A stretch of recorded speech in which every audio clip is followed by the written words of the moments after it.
I don't need to tell you that family caregivers are the backbone of our nation's care system, helping older adults and people with disabilities live independently in their homes and communities. Now, while this is true in all communities, it is even more pronounced in rural areas.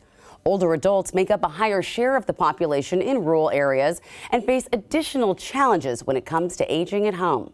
I recently spoke with AARP's Marguerite Ro, as well as Lynn Kimball from Aging and Long-Term Care of Eastern Washington.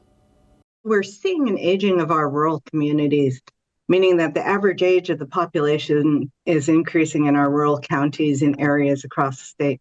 Some of that is because younger folks are moving to urban areas, but there's also an increasing low birth rate.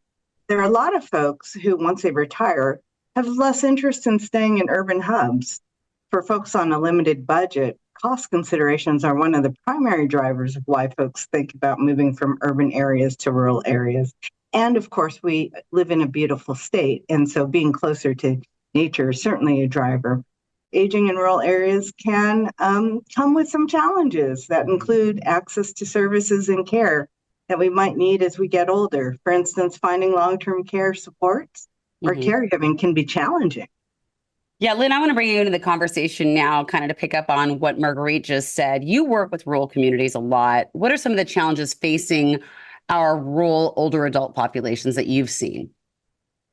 Well, one of the things we often hear from communities first is around transportation, because when you live far out of town, you're in a rural community, you often don't have the kind of transit that you see in an urban area. So it can be a challenge. So if you lose the ability to drive, if you need to access grocery shopping, you really have to depend on friends and family and community if you don't have other systems. One of the other things we hear a lot about is that access to healthcare. So we've got amazing rural hospitals in our state, but you may not live near one. And if you need specialized treatment like chemotherapy or kidney dialysis, where you have to travel on a regular basis, you may be traveling a long distance to an urban core to try to get care.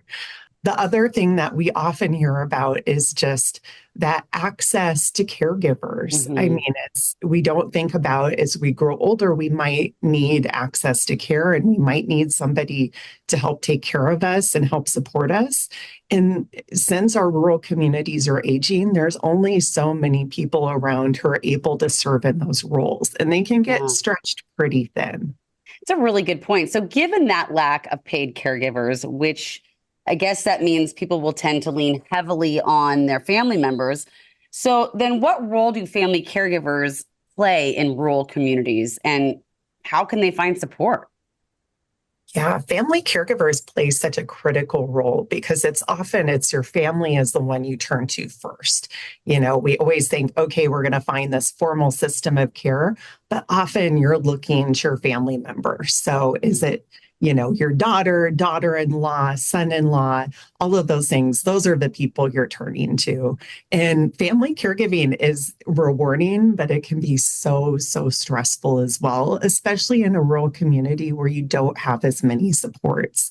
So I always encourage people, find your local area agency on aging, because statewide in Washington state, we all offer family caregiver support programs. So access to things like respite care, to counseling, to just somebody to help you problem solve. Like maybe it's you need grab bars set up to help reduce fall risk in the bathroom. We help with all of those things. So reaching out to get that support and help is so, so key.